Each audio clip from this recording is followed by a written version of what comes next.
All right, you guys. So in this parasocial video, we're going to do a reaction to Graham Stephan's reaction to a TED Talk, talking about how the U.S. is destroying young people's future. So before we get into the video, I highly suggest you guys go to YouTube yourself and watch the full video for yourself right here, you guys. It's the TED Talk, how the U.S. is destroying young people's future. 9 days ago, about 4 million views. It's a very good video. You should just watch it just to get the context before we get into it. So let's go ahead and just jump right into this video. Now no longer in place. And for the first time in the U.S.'s history, a 30-year-old is no longer doing as well as his or her parents were at 30. As a result, people over the age of 55 feel pretty good about America, but less than 1 in 5 people under the age of 34 feel very good about America. See, I would be curious how this survey would do back in like the 1970s, 1960s. Would it still be that the ages 55 plus of that time felt better about America than the 18 to 34 crowd back then? Do you get more proud of your country as you get older? Or is it something that younger people are just so discouraged that their wages aren't keeping up with inflation, that housing is getting expensive, that food is getting more expensive, and it feels just impossible to get by for so many people? Is that it? Or was it always something that older people just felt like they had it better? I don't know.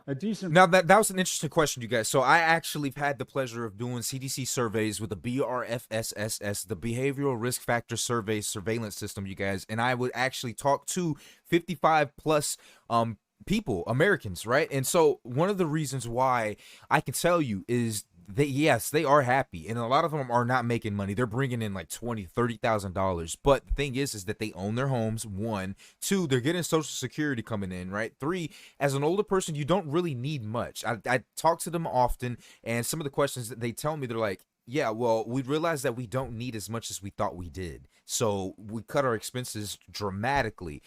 When you are that old, and the way that America has gone, you guys, the things that they've done and they've been told at that age now is actually in their benefit as they're older right now, you guys. And we'll talk about that later in the video, you guys. I'll show you actual statistics as to why it's so much better for them at their age right now to say that, because they're benefiting from what they've been told.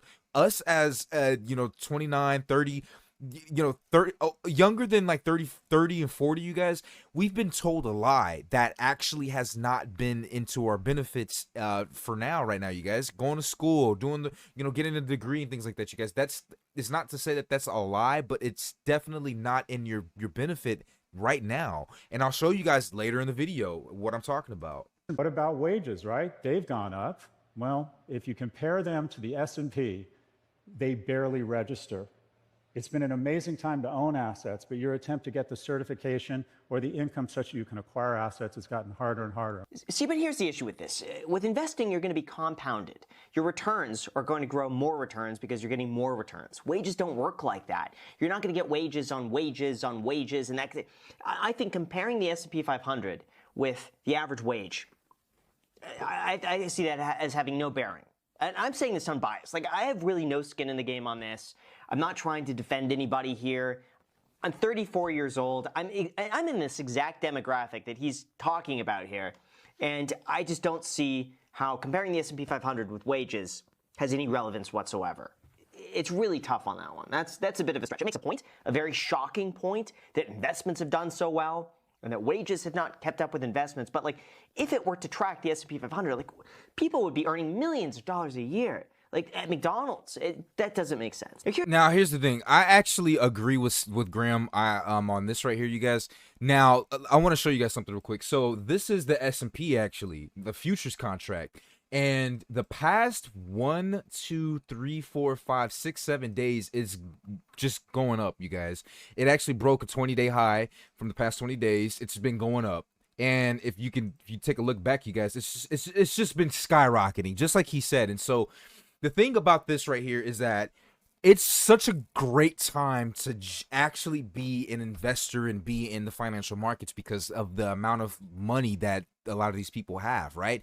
And once again, like, this is just where the money is right now. A lot of companies have the majority of cash, and so if you're not in the financial market, if you don't understand how to do this stuff, you guys, you're you're paced out. You're paced out. There's no way you're gonna ever catch up to inflation at a comfortable rate. Yeah, you could be making a lot of money, but your quality of life is just not gonna match up. You have to be in these markets, you guys. You have to be in these markets. The amount of money that you can make in these markets, if you know what you're doing and you can catch these waves, you guys, is so insane. It's crazy. Just actually on Friday, you guys, I put 10 contracts in on the micro, you guys. 10 contracts on the micro, and I was able to come out the market with $100 in a couple minutes, you guys. I only held on to the move. Let me show you guys something. I only held on to the move for like, I wanted it to get down to the midnight open, right?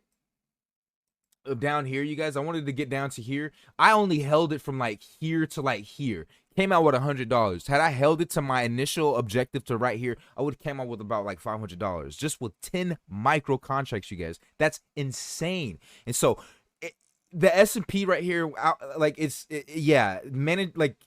reflecting on the wages, there's no competition, you guys. And yeah, you shouldn't be getting compounding interest on your wages. Like that it doesn't make sense. So I completely agree with Graham on that, you guys. Completely agree with Graham on that. So yeah. And home price has skyrocketed relative to median household income.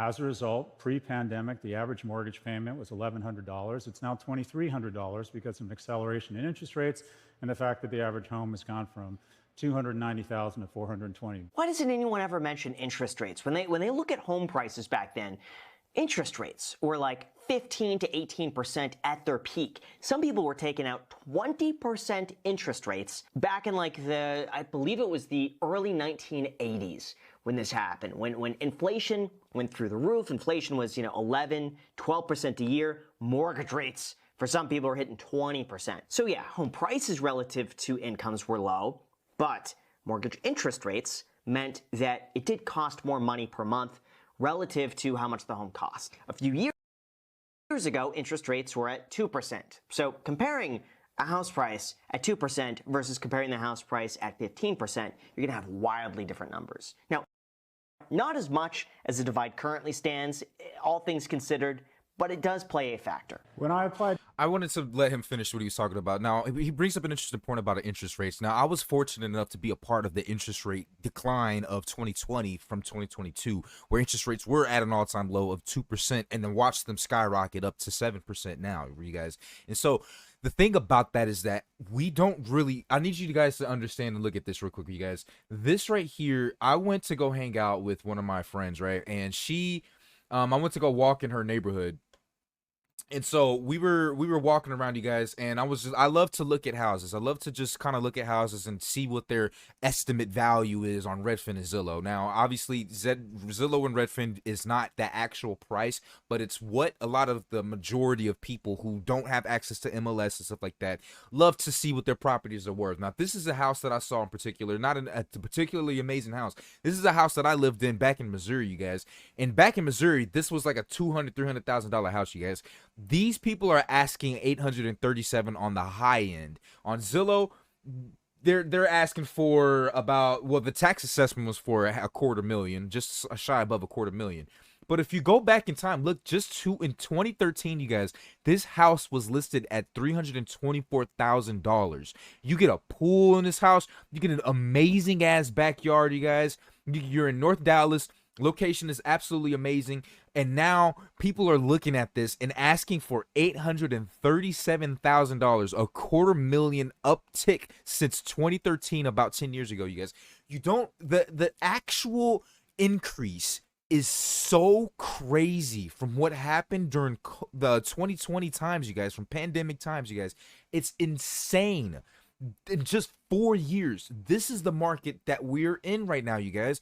And that right there is like, yeah, interest rates were at a all-time high of 15% in 1980s. But listen, you're getting a 2% fucking interest rate, or even a 5% on a $300,000 house, you guys. That is nothing compared to this right now. If you wanted to get this house right now and you had the money for it, you guys, you're gonna get this property for, let's say you get it for the tax assessment of $250,000, you guys, or $500,000. Let's say you get it for this. You're not going to. You want to get it for at least about like $100,000 less, but you're more than likely they're probably going to list it on the market for $600,000-$700,000, and you're going to be paying 7% on a $600,000-$700,000 house, you guys. It's just not it's not even a good deal. It's not a good deal in today's time, you guys. It's not a good deal.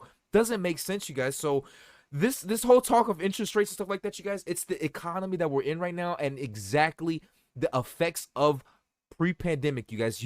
It's so major. It's so fucking major what exactly happened during pre-pandemic to now, you guys. People don't understand exactly why it is the way it is. That's self-harm rates, which have exploded, especially among girls, since my colleague Jonathan Haidt pointed out it's really gone crazy since social went on mobile. What's the next one? Teens with depression. The next one, men and women not having sex. All right, so let's look at this. So a lot of this. Hold on. All right. So this right here, you guys, I need you guys to really pay attention to this. This is another form of fucking misinformation. I can't believe how this is the propaganda. This is an agenda right here, you guys. This is right. Like, this guy wants to say the girls, man. It's always about the fucking girls. Let me direct you guys to something real quick, you guys. This is the website of the American Foundation for Suicide Prevention. In 2021, men died by suicide 3.9 times more than women. You as a man are 4 times more likely to commit to self-delete than women are. When it comes to this shit right here, hold on, you guys. When it comes to this shit right here, when it's come to self-harm, I used to work. I used to teach people how to interpret the policy at Facebook and Instagram whenever they were moderating. And so the policies for Facebook, when it comes to moderating the content that comes on there, it has to be parallel to what the statistics and what they label as with the American the populace, right? And policies. So self-harm includes dietary problems, includes cutting yourself, obviously, and it includes drug abuse and things like that, as well as, self-deletion. By large, it's not even a comparison, you guys. The amount of men and women that do self-inflicted dietary, like bulimia, and stuff like that, that's considered self-harm, you guys. It's so dramatically girls versus boys that it's not even a competition, you guys. And that's what skews this shit right here, and it keeps increasing this narrative that women, it's the women are the victims, the mental health for the women, the girls. Fuck that shit, bro. No, it's the guys. You guys, men are so vulnerable, and they're not hearing you. They're not hearing us. They don't want to hear you, you guys. They keep they keep dampening your voice. Nothing is good enough. On average, there are 132 suicides per day. You guys, 1/4 of those are women. 1/4 of those are women. So out of 132 suicides, 15, maybe 20 of those are women. Over 100 of those a day are men. Men. And look at this. White males accounted for 70% of suicide deaths in 2021. 50% of them commit suicide by shooting themselves in the head. This is 3 years ago, you guys. What do you think is going to be in the future? The way that the economy is going. The way that we're not having sex. Here's another thing, right? The women. This is right here. Piers Morgan interviewing fucking this chick named Martha Fiona Harvey, right? There's this show called Baby Reindeer, right? In case you didn't know, this girl, she stalked this guy.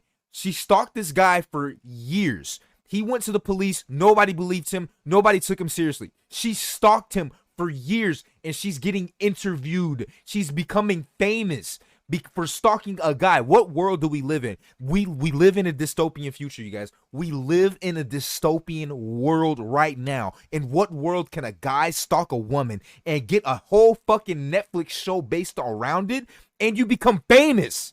What world do we live in, you guys? This is the world we live in right here. This is the fucking world we live in. This shit should make you angry. This shit right here should make you angry, as it's the best time ever to be a woman. Not only do you have so many social support systems, not only do you have so many groups out here, not only do you have businesses literally dedicated to women. Women are more sexist to men than ever, you guys. It is a terrible time. It's a hard time to be a man ever than before, you guys. That's why it's so important to educate yourself. It's so important to band together so you can make yourselves a better person ever, you guys.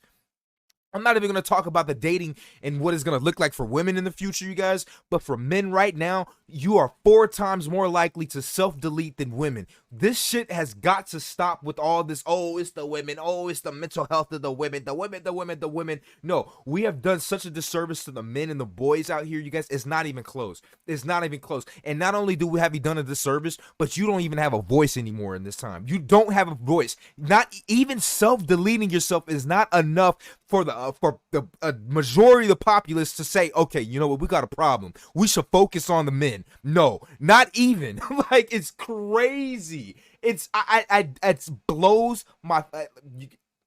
We live in a dystopian world, you guys. As a man, you're disposable. That's what it is right here. That's what the lack of support systems out here. That's why you're not having a voice. That's why this isn't in mainstream right here, you guys, because as a man, you're disposable. We need to lose more men in this world. That's what they're saying right now, you guys. You are disposable. If in fact, we need some of you men to just die off. That's what these policies, that's what the media is saying, you guys. It's crazy. It's fucking crazy. Teens with depression. The next one, men and women not having sex. All right, so let's look at this. So a lot of this, I think, honestly, is the effects of social media. And if anything, it's the men not having sex. Women have they can choose whenever they want. There's so many men in scarcity right now. Being a woman on your grind is the best thing ever. As a man, it's not sexy to be on your grind. It's not.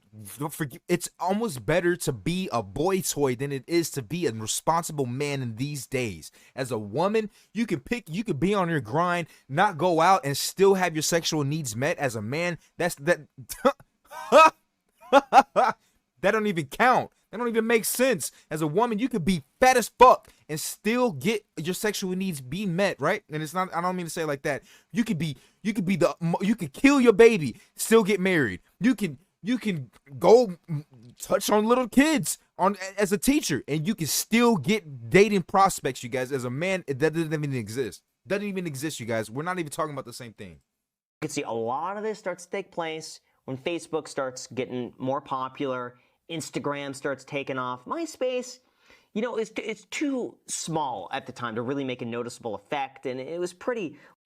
And so those are the main points for this video that I wanted to highlight for you guys. I think you should really watch the video and watch Grand Stefa's video so you can truly hear all the other stuff he said. But that right there is in a nutshell, you guys. We live in a dystopian world. This world is man. Had you told someone that this is going to be the face of the world 20 years ago, I don't think anyone would have believed you guys. I think like even being in the world right now and being aware of this is just it's unbelievable. Absolutely unbelievable, you guys. This like how many times are we seeing teachers get female like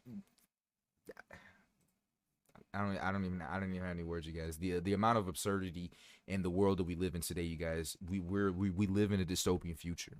We live in a dystopian freaking future. And as men, you've got to understand. We've got to band together, and we've got man. I don't even know what to say.